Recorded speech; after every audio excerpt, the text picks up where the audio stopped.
You know what's exhausting?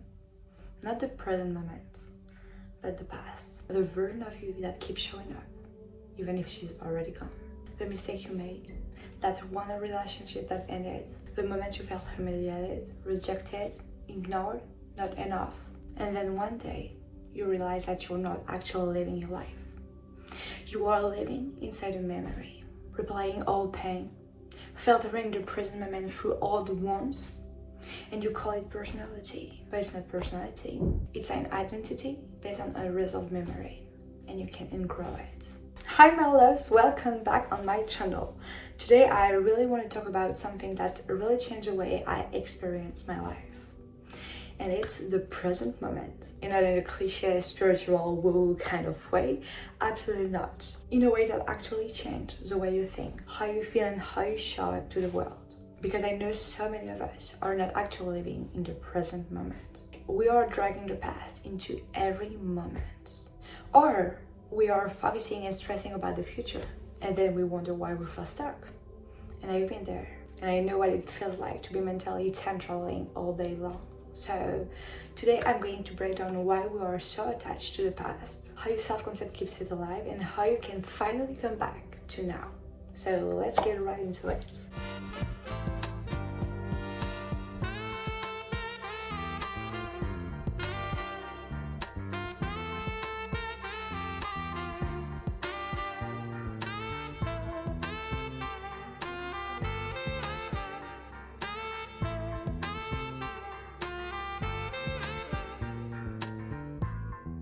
Okay, so first I want to say something that might be uncomfortable but necessary. You are not your old story. You are not the one you keep repeating. Not the one that makes you smaller either, and you are not the one that says, this is just who I am. Because a lot of the time what we call an identity is really just a repetition. It's the same memory, the same emotion, the same action, the same interpretation over and over again. Something happened, you formed a belief, and then you started and kept living as if that belief was a fact. And now it feels like truth because you predict this for so long. That's the only reason why it feels like truth, because of repetition and time. For example, if you've been ignored, you may start expecting to be ignored. If you've been rejecting, you may start moving through life like rejection is inevitable. If you were made to feel too much, you may shrink before anyone asks you to. And then one day you say, that's just me. But no, it's not you. It's just a pattern. And patterns can be changed. And this is where the present moment actually gets important, because the now is the only place where you can form a new identity. You cannot heal in the past, and you cannot reinvent yourself in the future. You can only change from the place where your life is actually happening. Now, why do we do this? Why do we keep returning to the past, even if it hurts us? Because past is familiar. And even painful familiarity can feel safer than the unknown. Because your mind will rather replay what it knows, even if it hurts, than face what it cannot predict. And if you're being hurt, your brain starts to scan for danger. It tries to protect you by remembering everything that went wrong. So instead of being present, you become hyper-aware. You anticipate, you rehearse conversations that haven't happened yet, and you relive the one that already ended. You interpret current moment through all emotional filters, and before you know it, your body reacts to the past as if it's still happening now. And this is why healing is not just about thinking differently. It's also about teaching your body and your mind that the present moment is not the past. That not every silence means abandonment, that not every pause means rejection, and that not every discomfort means something is going wrong.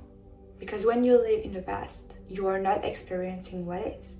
You are experiencing what was. Alright, so how do you stop living in the past and start actually living in the now? Step 1, notice when you leave the now. And I mean really notice, like without judgment. You have to simply notice with curiosity. Like catch the moment you start spiraling into old memories, old patterns, old pains, old wounds, old meaning, whatever. Maybe you're in a conversation and suddenly you feel 12 years old again. Maybe someone says something small and your whole body reacts like something massive just happened. Really notice it. That awareness matters because you cannot change what you do not notice. Step 2, separate the fact from the story. And this one is huge, so ask yourself, what actually happened and what am I making it mean? Because often, those aren't the same thing. So someone was late, that's the fact. They do not care about me, that is the story. And often, the story is old. It belongs to a whole different chapter of your life. But the thing is, your nervous system treats it like truth because it feels familiar. Suppose, ask the question and separate the event, separate the fact from the emotional history attached to it. Step 3, bring your attention back to your body. Because your body is always here. Your body is always in the present moment. It is always in the now. So when your mind starts traveling, return to the sensation. Feel your feet. Feel your hands. Feel the chair beneath you. Feel the ground. Take one big breath and actually feel it. Really feel it. Start noticing the temperature of the air, the sensation of your cloth, the sound in the room. And this is not grounding just for the sake of grounding. No, that's how you remind your nervous system that you are safe in the present moment, that you are safe here right now. Step 4, choose one present action. Because yes, the past loves passive loops, but the present moment loves movement. So ask yourself, what can I do right now? Send the email, drink the water, take the walk, start the task, make your bed. Because one present action can break the spell of overthinking faster than 100 mental arguments. Step 5, stop feeding the identity that belongs to the past. And this one is deeper because sometimes we remain attached to pain because it has become part of how we know ourselves. The wanted version of yourself got attention, familiarity, sympathy, protection. But at some point you have to ask yourself, am I still protecting a version of myself that no longer needs to exist to survive like that? And am I willing to let her rest? I think one of the most powerful things Eckhart Tolle talks about is that the present moment is all there is. Like the now, the present moment is all that exists. And when you start to really understand that, not just intellectually but also emotionally, everything changes. Because the now is not just a moment, it's a doorway. It's where your powers comes back online. It's where you stop rehearsing your pain and start actually participating and actually experiencing your life. It's where you stop waiting to feel different and start becoming different. And I know it sounds simple, but simple doesn't always mean easy. Because the mind will fight you. The ego will want the old story. It will want to stay attached to what it knows. Every time you come back to the now, every time you come back to the present moment, you weaken the grip to the past. You show yourself that you are no longer ruled by old timelines. And that is freedom. It's not a perfect life. It's not a life without pain, but it's a life where pain is no longer the author of your story. It's no longer the author of your identity. And I want to say this as clearly as I can. No matter what happened before this moment is still available. You do not need to wait for a better version of yourself to start living. You do not need to heal everything before you can actually feel peace. You do not need to become someone else in order to come home to yourself.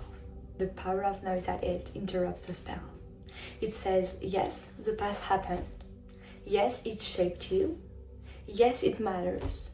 But it will not get to decide who you are becoming next. And maybe that's the most powerful thing I can leave you today. You are allowed to outgrow the version of yourself that was built for survival. You are allowed to stop replaying what hurt you.